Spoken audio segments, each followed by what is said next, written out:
Abraham a le séjour des morts. Moïse a le séjour des morts. Joshua a le séjour des morts. Isaac et Jacob.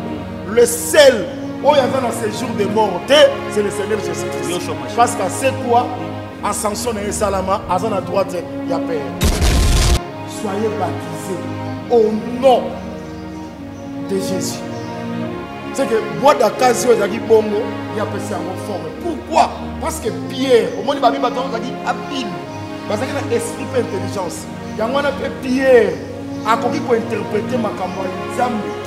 Ce qui peut exprimer dans nous. Amen. C'est que quand on exprime dans Pentecôte, c'est que le combo père est un mystère. Combo ya fils est un mystère. Combo ya Saint-Esprit est un mystère. C'est le nom de Jésus. Chaîne YouTube ONG7, Babi ONG7, chaîne Yassika. ONG7 TV. ONG7 TV. Ah, ma film est bien, ma gars est bien. Idée professionnelle. Idée professionnelle. Chaîne du nouveau. Pas comme des autres, quoi. Balobi, Awande, place Makambouezali. Mesdames et messieurs, très chers téléspectateurs de l'ONG7 Télévision, bonjour. Tout le plaisir est pour nous d'être encore ce soir devant vos postes téléviseurs pour vous présenter cette belle émission Point de vie. Aujourd'hui, nous allons beaucoup plus parler de la spiritualité, la nouvelle naissance. Pourquoi la nouvelle naissance? Et c'est important que nous les chrétiens, que nous puissions parler de la nouvelle naissance. Moi, je ne vais pas vraiment beaucoup parler parce que dans la profondeur spirituelle, il faut laisser des choses au roi de l'Éternel s'exprimer par eux pour que la compréhension soit visible à l'égard de toutes les personnes qui vont suivre cette émission. Nous avons le privilège de recevoir pour vous un homme de Dieu, Emmanuel Toumba. Ensemble avec lui, nous allons lui découvrir dans cette belle émission et notre espace est bilingue. L'homme de Dieu, shalom. Oui, shalom, shalom, Papa Billy. Vraiment, la Pambola Peba, la fidèle abonnée sur ONG 7 TV. Et partout, Seigneur, c'est la mieux grâce. Très bien. Combien d'années déjà dans le ministère? Plus de 20 ans. Plus de 20 ans dans le cadre du ministère. Comment était votre appel? Appel dans le Salamaïne. Bon, les Cambotali appellent, ils en ont dévolé. Très bien. Ils en appellent pour la Sali. Ils en appellent, il y a un ministère. Nous avons les vouloir et les faire. Nous avons mis un bateau. À Sali, il y a pour ça. Il y a pour ça la 4 nabiso. D'un coup, pour la prédication, pour comprendre que le monde est 4 nayo. Et ça dit que la mouki peut s'attacher à Nzambe. To s'attacher à Nzambe pour la sali, to s'attacher à Nzambe pour to comme bataille. Na kati ya kosambela Nzambe ayeko pour la biso. Amonisa ki ngoko bande ko mususu.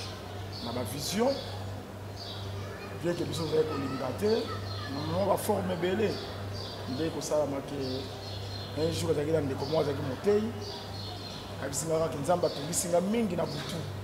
Na moni ozobeta guitare, so ya guitare na ezoyokana de partout, batu bazoya.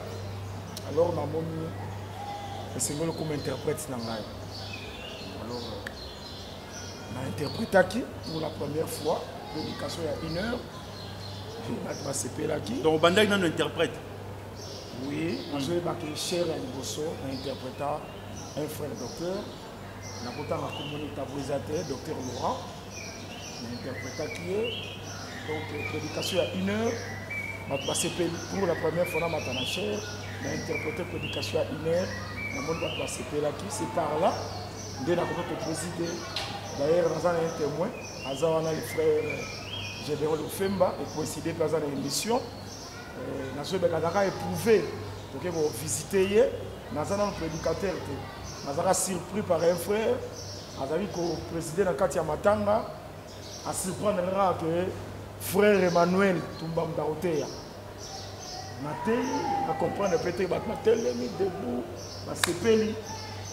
je crois que témoin sur place. Et ma camarade qui est dans l'Ingwana, qui est là,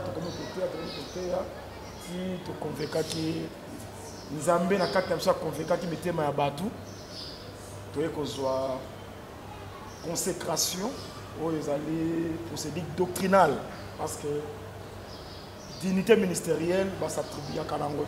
Très bien. Dignité ministérielle, c'est que Oyo Bazali Bolsonayo va soumettre d'association. Donc Paul les a dit facilité. Et c'est que à Jérusalem, bien qu'à ce qu'il exploit dans l'église ébélée, pas dans la nation, comme n'est pas dans la gentille, mais souci n'est pas que à Jérusalem, à ça l'exposé naie, naba Oyo Bazali Bolsonayo. Et tant que ça qui est mis d'association, ayant reconnu la grâce, où ils ont dit 4 langailles, ça qui est mis d'association. Donc, il y a Barnabas, donc, dignité ministérielle, au coup pour jouer dans ma cassité, la mouga a na commis apôtre, na commis docteur, même Jésus-Christ, pour le ministère, c'est là qui si elle est confirmée. Celui-ci est mon fils bien-aimé. Donc il faut que Jean-Baptiste. Parce que Jean-Baptiste était un prophète. Jésus a compté dans le ministère de ce que Jean-Baptiste a introduit. Paul a compté ce que Pierre, Jean, Jacques m'a fait d'association. Donc il y a consécration. Donc c'est important aujourd'hui pour que pour toi présenter une chair, il faut l'introduire. Il faut pas introduire. Ce qui va introduire, donc dignité wana s'attribuer à mon côté. Très bien. Oui, monsieur, il y a deux types d'appels, deux sortes d'appels. Appel na sali, ouais. Na appel il y a ministère. Très bien. Je pense que tu dois comprendre Moussa Nanzambe na avec ta pose de Kendele. Grand thème, il y a émission Alléluia Zali nouvelle naissance. D'abord, c'est quoi la nouvelle naissance et pourquoi la nouvelle naissance? Bon, on a préféré autant à ma commis. Parce que Maramanzambe, c'est pour éviter les raisonnements à battre. Très bien. Maramanzambe,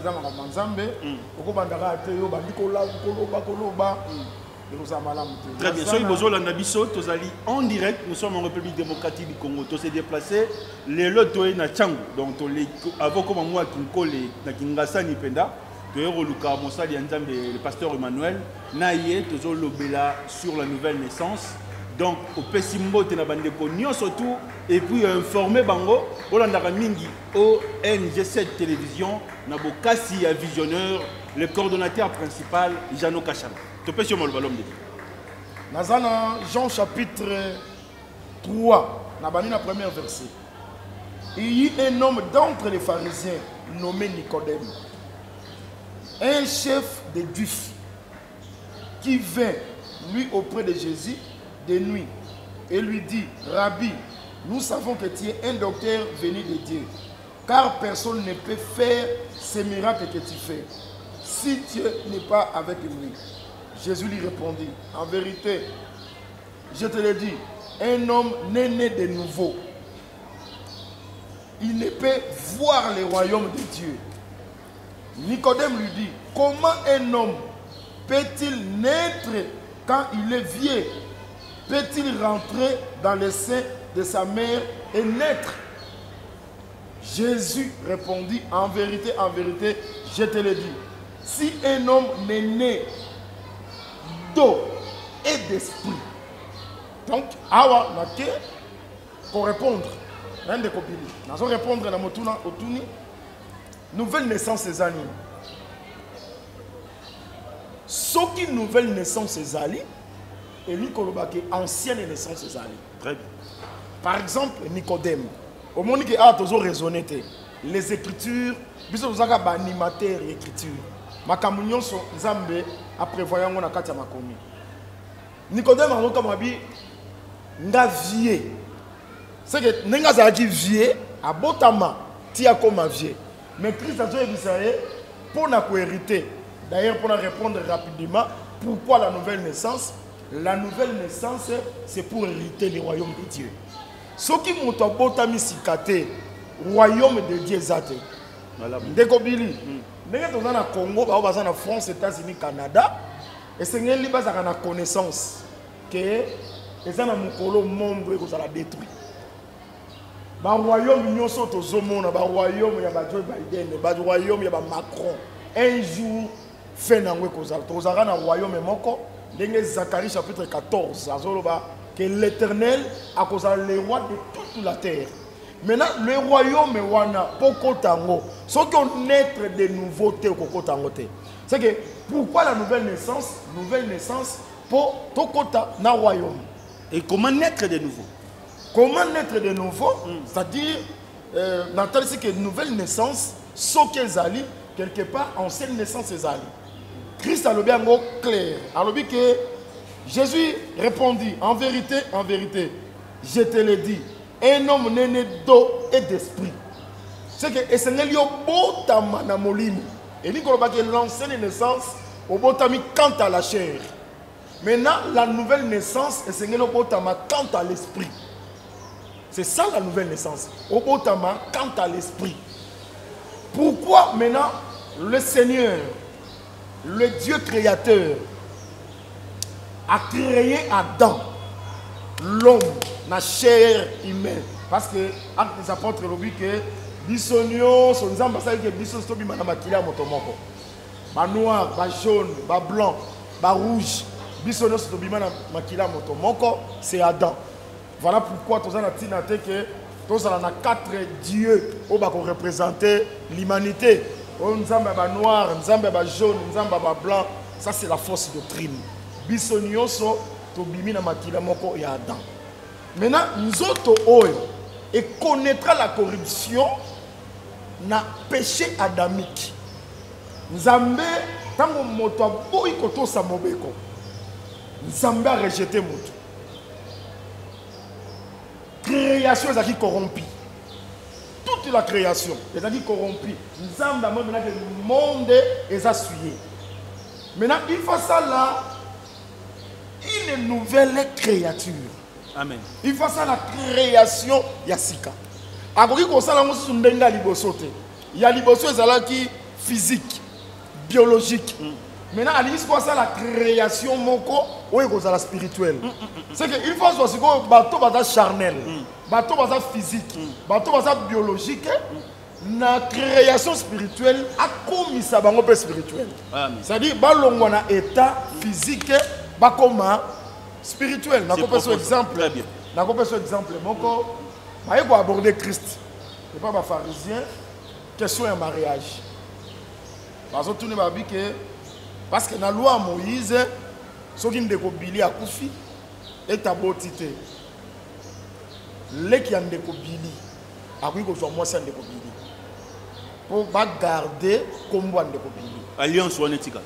Va garder comme on a ban na oya ko bota ba ko soit comme on décobili parce que décobili a bota qui na moi sina été. Ce que parce que tout na Christ mo tout na pas ba pharisien. Ba on va ça qui na connaissance ya loi de Moïse. On dit que tout na et ça mais que ndeko moko aboti a vu moi c'est aboti na été. Petit frère n'a pas boti te. Petit frère monsieur soyez. Petit frère n'a pas boti te. Et ça dit que moi si on a fille na ye sept mari. Sikoyo ba Christ piège. Ba tourner sikoyo ba bi na mibali wana nyonso. Na royaume nanya ko za mobali na ye. Nde Christ a répondre nanya yebisi bino ge na royaume mobali pe moi ça vous serez comme des anges. Or un ange n'a pas de sexe. Ah OK. Amen. Un ange, c'est un esprit. Donc, parce que ça que le royaume est wana. D'ailleurs, l'écriture noire, c'est bien la chair et le sang. Et qu'on hérite le royaume était. Donc, naître de nouveau, ça, au long charnel. Au coma spirituel. Au coma spirituel pour hériter le royaume. Très bien. Je pense que nous sommes en train de suivre l'homme de Dieu avec écriture à l'appui. La Bible est là. L'homme part qu'avec la Bible et ce qui est dans la Bible, c'est la vérité. Il y a combien de types de nouvelles naissances? Vraiment, la nouvelle naissance, les Arabes moko. Les Arabes moko. Mais les lobbies chrétiens sont un peu éparpillés sur le plan spirituel. Au long de l'église, au Kunoki, au baptême, il y a esprit, il y a maï, la vérité. Au long de Gobili, il n'y a qu'une seule église. C'est l'église de Jésus-Christ. Amen. C'est sur cette pierre que je bâtirai mon église. Abaki mes églises étaient. Très bien. Mon église. Il n'y a qu'une seule église. Vous savez, c'est quoi? Église, il y a Jésus. Parce que la tête, il y a corps, il y a église. Amen. Corps, et ça a deux têtes. Amen. Corps, et ça c'est une seule tête. Quand on voit la tête, c'est la pensée. Beaucoup de église parce que même au Koutibiso, c'est un temple. Oui, na terme, c'est une église locale. Amen. Mais tu as une église corps. Et ça a moko. Si vous voyez l'église ya Kingasani, na église ya Yolo, na église ya Bumbu, que baza ba membre ya corps.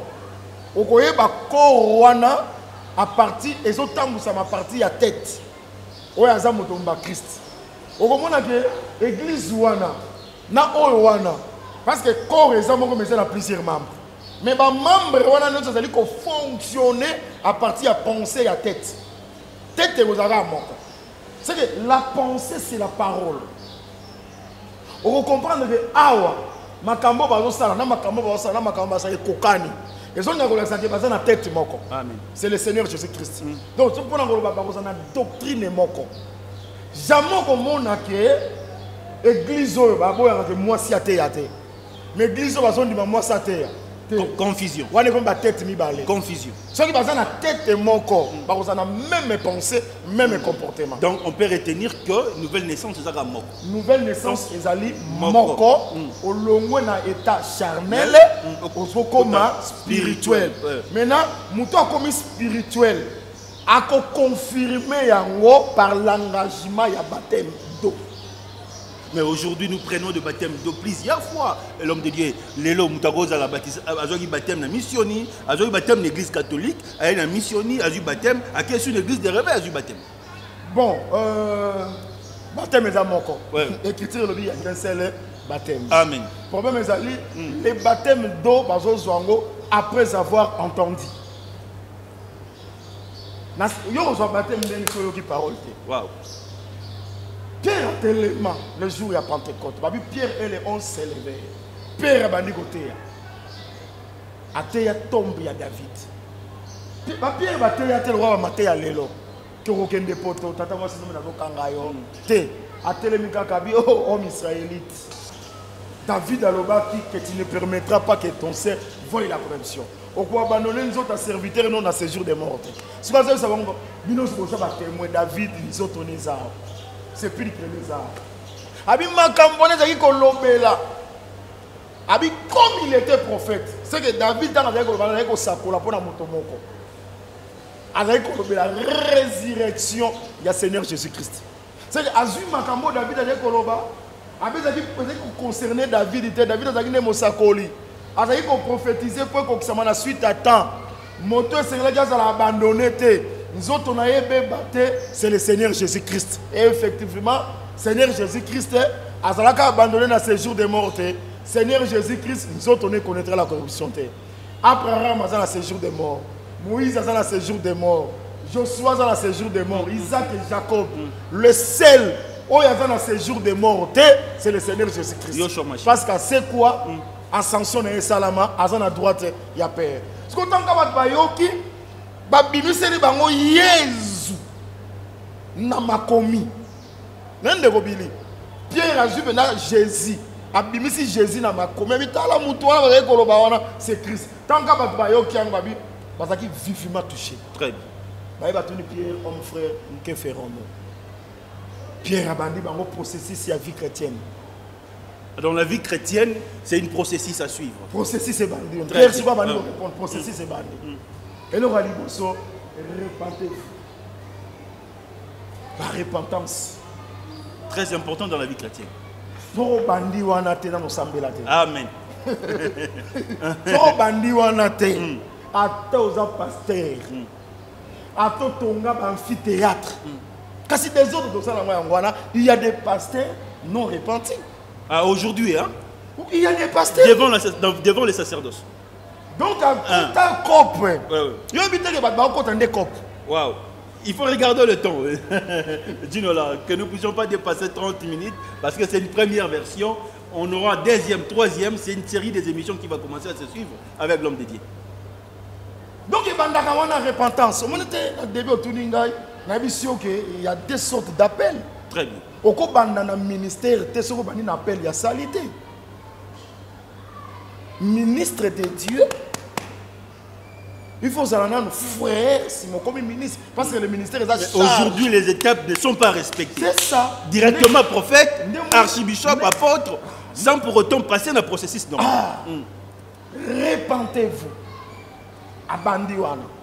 Si ma repentance, soyez baptisés au nom de Jésus. Baptême au nom de Jésus.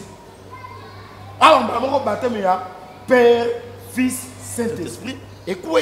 Amen. C'est un apôtre. Soyez baptisés au nom de Jésus. Ça, c'est Paul. Pierre. Pierre, pardon. Merci, l'homme de Dieu. Au nom de Jésus. Mais pourquoi le baptême? Pour le pardon de vos péchés. Et vous recevez les dons du Saint-Esprit. Repentance, baptême d'eau, baptême d'esprit. Donc, pour nous dire que le baptême est mon corps, la nouvelle naissance est mon corps. Et ça dit que, par exemple, Nateya Messika, Matei Ngaï, le baptême est au nom du Père, du Fils et du Saint-Esprit. Nous avons la connaissance, nous avons reçu une vraie connaissance. Parce que, il faut aller, faites de toutes les nations mes disciples, baptisez-les au nom du Père. Mais il faut pas tout le nom du Père est un. Est-ce que Père c'est un nom? Le Père c'est un nom commun. Baptise, kende, bo baptise na kombo ya tata. Kombo tata ngo nani? Bo baptise na kombo mwana, mwana kombo ni nani? Na kombo mulimo, seke mulimo mo centre force na kombo. Tata force na kombo, mwana force na kombo na bango nani? Point d'interrogation. Bien. Dans une personne révélation mon au moins ce peuple bon en addition, peuple en bon peuple la construction à tabernacle, il y avait des hommes habiles, intelligents, pleins d'esprit. Au Baïdaki Moïse pour réaliser les tabernacles sur la terre. Parce que le tabernacle c'est qui pensée de Dieu du haut de la montagne. Tant que Kiti c'est qui pensée fait comment matérialiser sur la terre. Maintenant Nzambe na modèle na limite les tabernacles ça la construit na ba bois d'acacia. Et ça, les bateaux, na Zamba, bazui ba bois d'acacia, ba pesi Moïse pour la construction. Maintenant, banzete wana. Pour quota, il faut les gens habiles, intelligents, pleins d'esprit, ba transformer yango, soit comme ma planche, soit comme ma barre. Ba kota yango kaka bongo te pour Nzamba ba ki bois d'acacia te. Il faut transformation de salam. Et là où on compte en temple. Pardon, le tabernacle, et ça, ils allaient travailler par Betsalel dans Oliab. Bangonde bazaki des hommes habiles. Donc, il y a des gens que Moïse a repéré ce bon gars Banzete. Et si lui. Mais Nzeto et Kocham dans la construction du tabernacle, il faut Bangonde, Bapé Sango modèle. Et puis Moïse a rediscuté dans Betsalel. Alors, tant que Betsalel a sali, ok, tcha, c'est que ça modèle on a monaki dans Gomba. Ah, modèle on a monaki dans Gomba. Moïse dit, l'Éternel votre Dieu suscitera au milieu de toi un prophète comme moi. Écoutez-le. Le prophète comme Moïse, c'est le Seigneur Jésus-Christ. Amen. Moïse appelle ça pendant le désert. Jésus appelle ça pendant le désert. Moïse a transformé Maï et comme Makila. Jésus a transformé Maï et comme Makila. Amen. Voilà, il faut qu'on continue la Bible. Parce que Jésus qui a tombé la coupe à lui, ceci est mon sang. Mais la carte de la coupe, c'est un sang, c'est 20. C'est que 20 c'est 100. Donc, on a nos 50 ans, on a comme 20, on va faire des mailles comme Makila. Pour atteindre ça, oh Moïse a le bas qui ngaye. Amen. Moïse a bongo la maille comme Makila, n'a pas comme Moïse a bongo la maille comme Makila. Parce que 20 est interprété, c'est le sang. Moïse a dit ça qui va tout pendant le désert. Nous avons 5 000 5 pains, 2 poissons, 2 désert. Amen. Je suis comme Moïse. Très bien. Mesdames et messieurs, nous sommes en direct. Lorsque l'homme de Dieu parle, j'ai la chair d'épaule. C'est comme si j'étais devant l'évangéliste Jeannot Kachala lorsqu'il nous prêchait avant qu'il puisse prendre son avion et décoller à l'extérieur de cette continent africain. Nous, c'est l'ONG cette télévision. Nous soutenons les orphelins, les veuves, les gens qui sont démunis. Société Boaka, ONG c'est des Awana pour soutenir Bango. Donc, sur les émissions, on s'abonne directement, orphelin, veuve Moko, Azuma Yagomela, Nasukali. L'homme de Dieu, c'est le malheureux. Ce qu'on a pensé, c'est que le droit de comprendre comme Moïse, c'est Christ. Il y a un peu Moïse, il y a un peu ça, après c'est un gars. Le véritable Moïse, c'est spirituel. Allez, faites toutes les nations, mes disciples, baptisez-les au nom du Père, du Fils et du Saint-Esprit. Après, c'est un gars. Même Betsalel a un esprit. Il y a une intelligence habile. À cause de nous étions à Kajak Tchango Bongota. En ce moment, Betsalel, Oliab, ce sont les apôtres. Donc après, si on a un vrac, il faut battre Tchango dans Molongo. Tant que tourner, que ferons-nous? Il y a cause de le baptême au nom du Père, du Fils et du Saint-Esprit. Soyez baptisés au nom de Jésus. C'est que bois d'occasion zaki bongo, il y a passé en forme. Pourquoi? Parce que Pierre, au moment où Babi bâton zaki habile, parce qu'il a esprit et intelligence. Il y a un peu Pierre, à quoi qui peut interpréter ma campagne, zambete, ce qui peut esprit et noter. Amen. C'est que tant esprit na Pentecôte, c'est que le combo à Père zaki mystère, combo à Fils zaki mystère, combo à Saint-Esprit zaki mystère, c'est le nom de Jésus. Soyez baptisés au nom de Jésus. Donc, maintenant, comment comment na esprit, c'est très important. Nazui écriture Jacques chapitre 1. Jacques chapitre 1, sur Zola Nabiso, Joie Bibli Yanayo, Fungola, parce que l'homme de Dieu nous prêche. Ah, c'est très très capital. Jacques. Ok. Chapitre 1, verset 17 à 18. Très bien. Toute grâce excellente et tout don parfait descendent d'en haut, du Père des Lumières, chez lequel il n'y a ni changement ni ombre de variation. Il nous a engendrés selon sa volonté. Qui nous a engendrés, c'est le Père. Amen. Le Dieu. Donc, Ndekobili, ça c'est l'ancienne naissance. Maintenant, pour hériter le royaume, il faut naître de nouveau. Amen. Par l'esprit et l'eau. Amen. Mais l'esprit dans l'eau, donc, Nzambe peut a engendré. On a papa biologique, on a maman biologique. Mais il faut qu'on appelle moi l'ensemble. Amen. Il nous a engendrés. Qui nous a engendrés? C'est le Père. Dieu lui-même nous a engendrés. Mais seulement, nous avons bota bisote. Papa n'a biso, maman biso bota biso.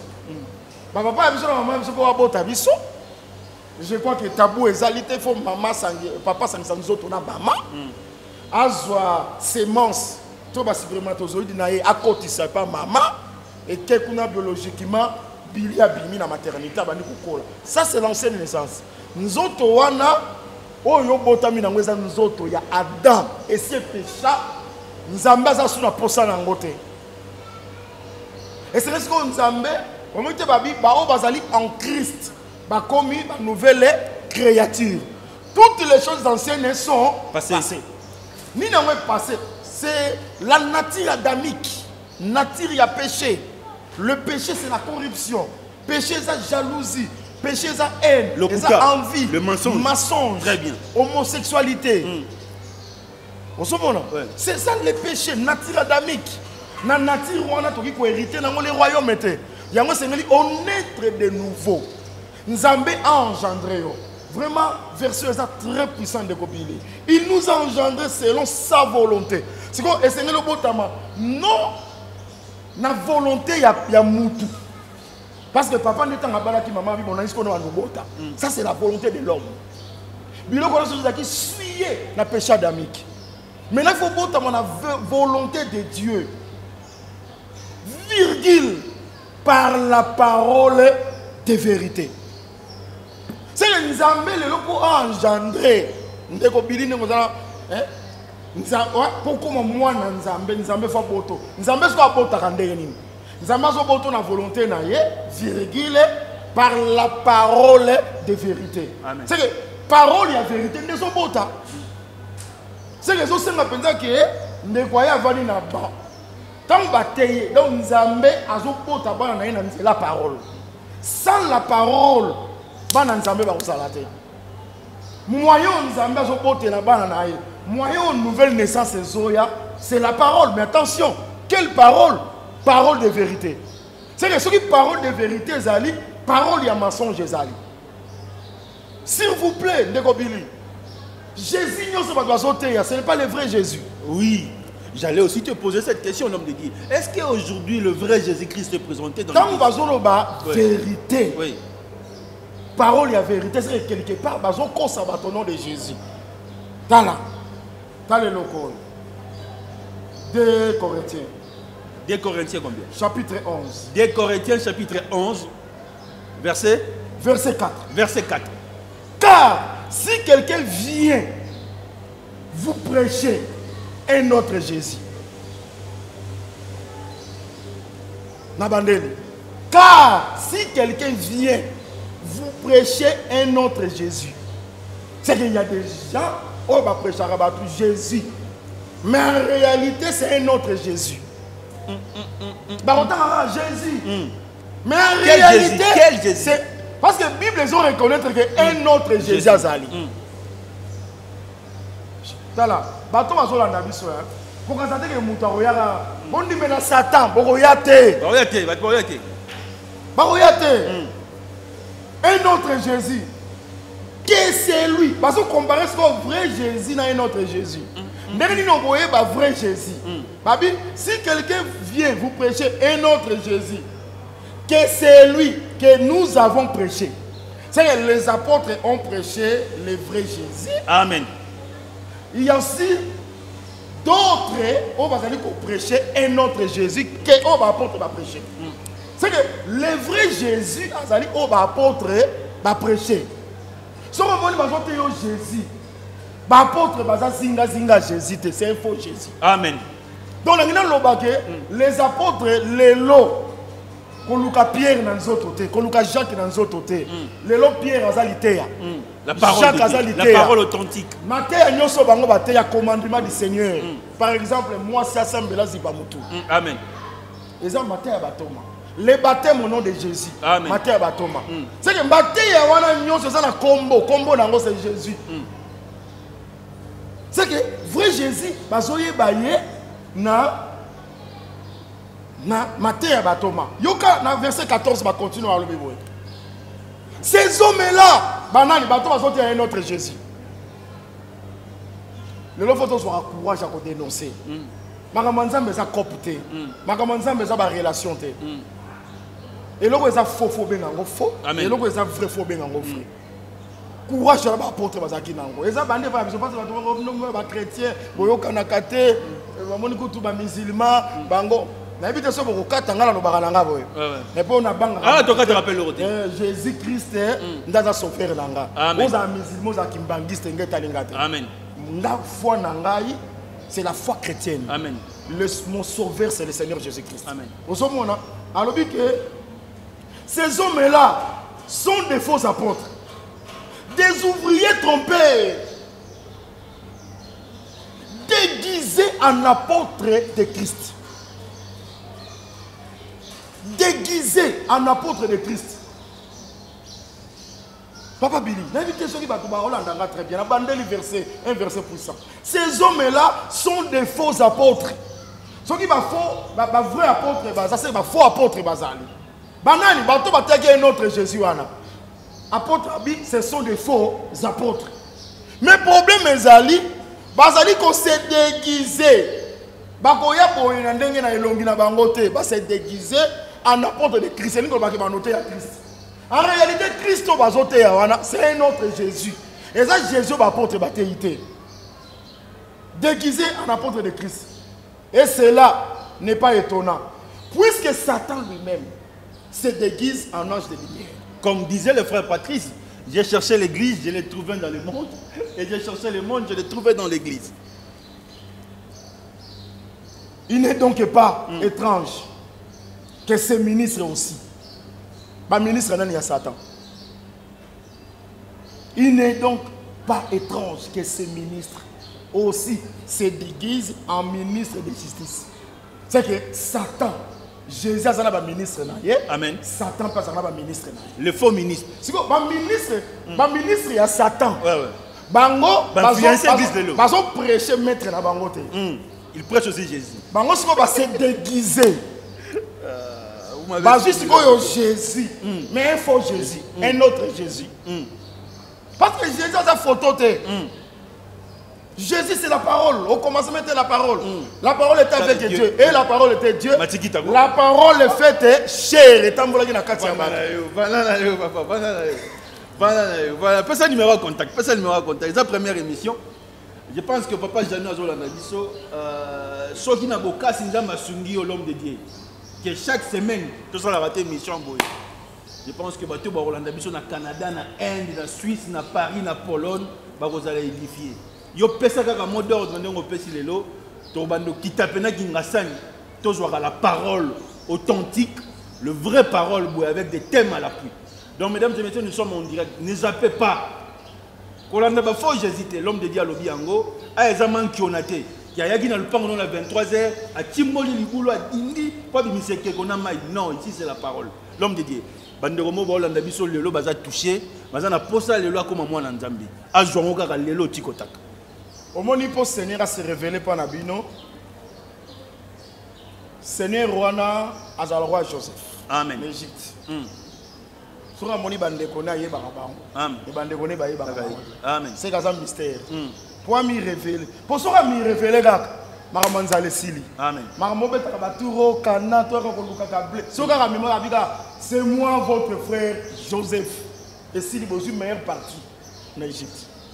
Mais pour m'y révéler à Exijaka, il faut les cadets, votre cadet watika liwana aïya. Soka yete. Allez, si mais on a boloko. Bon, tu as sûrement les logi d'angate. Nde bana Jacob ba okende. Vraiment soki Benjamin Zate. Soki Benjamin Zate, mutona bito ko les logi na yete. A otala ka bon, bo so Benjamin bokende. Tonga ba kitana Benjamin Égypte. Joseph azaki frère na bango. Bango bazalaki 10 plus Joseph baza 11. Et mankaki kaka Benjamin. Pour m'y révéler. C'est que aussi longtemps, baza 11. Joseph a commis révélé. Il faut Benjamin. Tant que Benjamin Roya, Joseph a tali Namoko, Bangonyo Sotokoki 12. Dans c'est moi.